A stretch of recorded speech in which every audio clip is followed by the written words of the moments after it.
हमें अक्सर न्यूज से अलग अलग मर्डर्स के बारे में पता चलता रहता है, पर कुछ मर्डर्स ऐसे होते हैं जिनके बारे में जानकर हमारे भी रोंगटे खड़े हो जाते हैं। ये कहानी भी एक ऐसे ही मर्डर केस की है जिसे लद्दाख पुलिस कभी सॉल्व ही नहीं कर पाई। एक सुबह लद्दाख पुलिस को एक छोटे से होटल से फोन आया कि उनके एक कमरे में किसी गेस्ट की डेड बॉडी मिली है।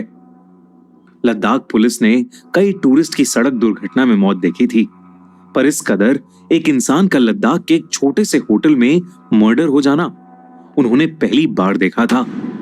वो डेड बॉडी एक 28 साल के आदमी रवि की थी, जो कुछ दिनों से उस होटल में सबसे छुप कर रह रहा था।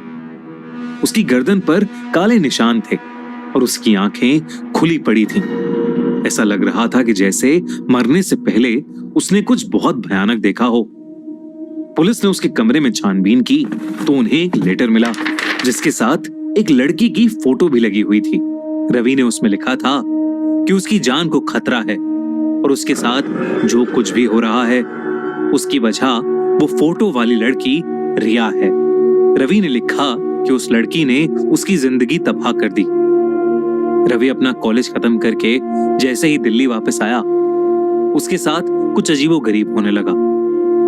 एक दिन रवि एक बहुत जरूरी मीटिंग के लिए लेट हो रहा था और अपनी कार ड्राइव करते हुए वहां जा रहा था, लेकिन अचानक उसकी गाड़ी के ब्रेक्स फेल हो गए। ये बहुत अजीब था क्योंकि एक रात पहले तक उसकी कार बिल्कुल ठीक चल रही थी। ब्रेक फेल होने की वजह से उसका एक्सीडेंट हुआ जिसमें उसका हाथ टूट गया और उसके सर पर भी एक गहरी चोट आई। लेकिन बेहोशी की हालत में जब उसने अपनी गाड़ी की खिड़की के बाहर देखा तो उसे रिया दिखी। उसे देखते देखते रवि अचानक बेहोश हो गया। जब उसे होश आया तब वो एक हॉस्पिटल में था। रवि ने उस पूरे इंसिडेंट को अपना वहम माना और उसे भूल गया। लेकिन कुछ दिनों बाद एक रात को उसके मॉम डैड ने उसे नींद से उठाया और उसने देखा कि उसके घर के शीशे टूटे पड़े हैं। किसी ने बहुत बुरी तरह से पत्थर मार मार कर उसके घर को डैमेज कर दिया था। उस रात भी रवि को ऐसा लगा कि वो फोटो वाली लड़की रिया उसके घर के बाहर ही खड़ी थी। रवि ने घर से निकलकर उसे आसपास की गलियों में ढूंढने की बहुत कोशिश की, पर वो उसे कहीं नहीं मिली। उसके बाद कई दिनों तक कुछ नहीं हुआ।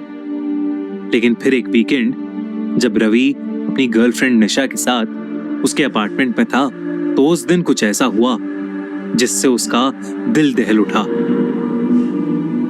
रवि और निशा अपने बेडरूम की बालकनी में खड़े प्यार मोहब्बत से बात कर रहे थे कि तभी उनके अपार्टमेंट की घंटी बजी। रवि डिनर कलेक्ट करने डोर तक गया ही था कि अचानक उसे बालकनी से निशा के जोर से चिल्लाने की आवाज आई। दोस्तों, 6 साल पहले हमने हमारा चैनल खूनी मंडे स्टार्ट किया था। तब किसी ने नहीं सोचा था कि हम हॉरर के नंबर 1 चैनल बन जाएंगे। हॉरर की दुनिया को और मजेदार बनाते हुए हम लेकर आए हैं इंडिया का पहला horror festival Horror Con. Horror Con एक ऐसा इवेंट एक्सपीरियंस, साथ ही बहुत सपोर्ट की थी। तो रिया बेजान निशा के पास खड़ी ऊपर रवि को ही देख रही थी। रवि रिया की तरफ भागा, पर जैसे ही वो उसके पास पहुंचा वो जैसे हवा में गायब हो गई। रवि निशा की मौत के सदमे से भी उभरा नहीं था कि 2 दिन बाद ही उसको खबर आई कि उसके घर में आग लग गई थी, जिसमें उसका पूरा घर जल गया। और तो और उसके मॉम डैड भी उस फायर एक्सीडेंट में मारे गए। उसी वक्त रवि को एक अननोन नंबर से फोन आया, जिसके दूसरी ओर एक लड़की पागलों की तरह हंस रही थी। रवि को उसकी आवाज से समझ आ गया कि वो लड़की और कोई नहीं बल्कि रिया ही थी, और तभी फोन कट गया। रिया और रवि कॉलेज में एक दूसरे से बहुत प्यार करते थे, लेकिन कॉलेज खत्म होने के बाद रवि ने रिया से ब्रेकअप कर लिया था और तब से ही उसकी लाइफ उथल पुथल हो चुकी थी। रवि जब दिल्ली पुलिस के पास गया और उन्हें बताया कि ये सब रिया का किया धरा है और वो रवि से ब्रेकअप का बदला ले रही है, तो पुलिस ने रवि की इस बात पर ज्यादा ध्यान नहीं दिया रवि ने अपने लेटर में लिखा था कि दिल्ली पुलिस रिया के साथ मिली हुई थी। पुलिस ने रवि की गर्लफ्रेंड और उसके मॉम डैड को खोने की वजह से कोर्ट में एक डॉक्टर से साबित करवा दिया कि रवि अपना मानसिक संतुलन खो चुका है और उसे पागल खाने भिजवा दिया गया। पर उस पागल खाने में भी रिया ने रवि का पीछा नहीं छोड़ा। रवि ने लेटर में लिखा कि वो उसके कमरे में हर रात चूहे छोड़ देती थी जो उसे रात भर सताते थे। काफी दिनों तक ये सब सहने के बाद रवि को यकीन हो गया था कि पागल खाने में भी कोई रिया से मिला हुआ है।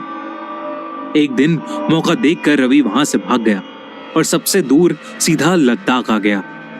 रवि ने उसके लेटर के एंड में लिखा कि रिया लद्दाख में भी उसे हर रोज दिखती है और अगर उसके साथ कुछ भी हुआ तो उसकी जिम्मेदार सिर्फ रिया ही होगी।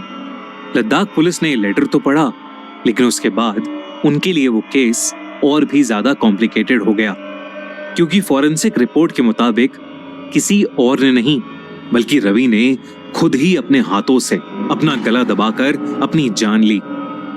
इनफैक्ट उसके पूरे कमरे में किसी और के कोई निशान भी नहीं थे।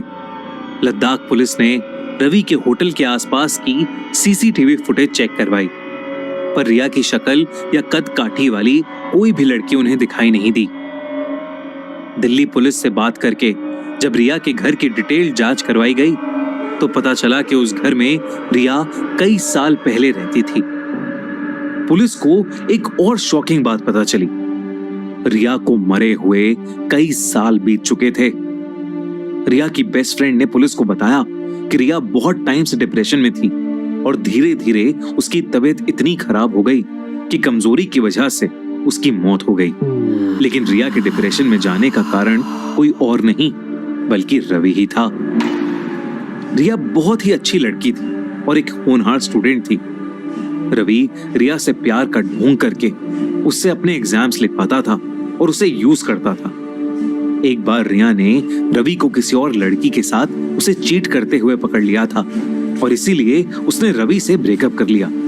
लेकिन रिया रवि से बहुत प्यार करती थी, इसलिए ब्रेकअप के बाद वो डिप्रेशन में चली गई। ना वो कुछ खाती पीती थी, ना वो किसी से बात करती थी, बस उदास रहती थी। दिल्ली पुलिस से सारी जानकारी लेने के बाद और आसपास की तहकीकात करने के बाद लद्दाख पुलिस ने यह माना कि रवि पागल हो गया था और अपनी मौत का जिम्मेदार वो खुद था।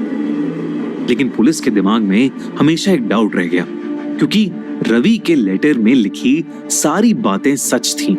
उसकी गर्लफ्रेंड की मौत अपार्टमेंट से नीचे गिरकर हुई और उसके पेरेंट्स घर में आग लगने की वजह से मारे गए। पुलिस को कभी कोई ठोस रीजन नहीं मिला कि रवि अपनी जान खुद क्यों लेगा, पर फिर भी मीडिया के प्रेशर की वजह से उन्होंने ये केस क्लोज कर दिया। पर क्या रवि सच में पागल था या शायद उसे वाकई अपनी एक्स गर्लफ्रेंड रिया की आत्मा दिखती थी?